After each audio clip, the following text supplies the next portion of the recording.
அனைவருக்கும் வணக்கம். நம்ம டெய்லியும் prelims and mains point of வியூல கரண்ட் அஃபேர்ஸ் கொஸ்டின்ஸ் பார்க்குறோம்.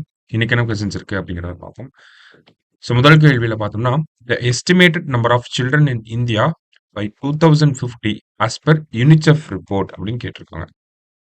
யுனிசெஃப் அறிக்கையின்படி இந்தியாவில் 2050ஆம் ஆண்டில் கணக்கிடப்பட்ட குழந்தைகளின் எண்ணிக்கை என்ன? கணக்கிடப்படும் குழந்தைகளின் எண்ணிக்கை என்ன அப்படின்னு சொல்லி கேட்டிருக்காங்க. இந்தியாவை பொறுத்த வரைக்கும் பார்த்தோம்னா 2050 வாக்குல 350 மில்லியன் குழந்தைகள் இருப்பாங்க அப்படிங்கிறத சொல்லியிருக்காங்க.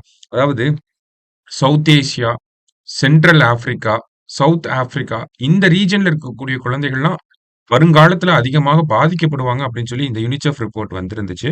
அந்த ரிப்போர்ட்ல தான் என்ன சொல்லியிருக்காங்கன்னா, உலகத்திலேயே அதிகமான குழந்தைகள் இந்தியாவுல தான் இருக்கும். அதனுடைய எண்ணிக்கை அப்படிங்கிறது 350ஆக இருக்கும் அப்படிங்கிறத சொல்லியிருந்தாங்க. சரியா? அடுத்தது, த பிரைமரி அப்ஜெக்டிவ் ஆஃப் மகிழ் முற்றம் ஸ்கீம் இஸ் அப்படின்னு கேட்டிருக்காங்க. மகிழ்முற்றம் திட்டத்தின் முதன்மை நோக்கம் என்ன அப்படின்னு பார்த்தோம்னா, தலைமைத்துவத்தை மேம்படுத்துதல் அப்படிங்கிறது தான். சரிங்களா? லீடர்ஷிப் குவாலிட்டிஸ டெவலப் பண்ண போறாங்க. தமிழகத்துல இருக்கக்கூடிய 37,000 அரசு பள்ளிகள்லயுமே இந்த திட்டம் வந்து தமிழக அரசாங்கம். சரிங்களா? இந்த மகிழ்முற்றம் திட்டத்துக்கு கீழ மாணவர்கள குறிஞ்சி, முல்லை, மருதம், நெய்தல், பாலை என குழுக்களாக பிரித்துருவாங்க. சரியா? குழுக்களாக பிரித்து அதிலேயே தலைவர்கள், மாதிரியான பிரிவுகள்லாம் ஏற்படுத்தப்பட்டு, மாணவர்களுக்கு பயிற்சிகள் அப்படிங்கிறதெல்லாம் வழங்கப்படும். சரிங்களா? ஸோ, தலைமை பண்பை மேம்படுத்துவதற்காக இந்த ஒரு திட்டம். அடுத்ததா, the OTT platform of Prasar Bharati is named as அப்படின்னு கேட்டிருக்காங்க. பிரசார் பாரதியின் ஓடிடி தளம் எவ்வாறு பெயரிடப்பட்டுள்ளது அப்படின்னு பார்த்தோம்னா, வேவ்ஸ் அப்படின்னு சொல்லி பேர் வச்சிருக்காங்க. இதே மாதிரி சி ஸ்பேஸ் அப்படின்னு சொல்லி ஒண்ணு இருக்கு. இது யாரோடது அப்படின்னு பார்த்தோம்னா, கேரள அரசாங்கத்தோட ஓடிடி தளம் தான் சி ஸ்பேஸ். சரியா?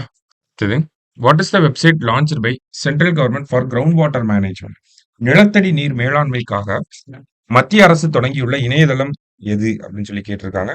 ஸோ எந்த இணையதளம் அப்படின்னு பார்த்தோம்னா, நமக்கு பூநீர் அப்படின்னு சொல்லக்கூடிய இந்த இணையதளத்தை தான் மத்திய அரசாங்கம் ஜல்சக்தி மினிஸ்ட்ரி லான்ச் பண்ணியிருக்காங்க. சரியா? கடைசியா, சூஸ் த கரெக்ட் பேர்.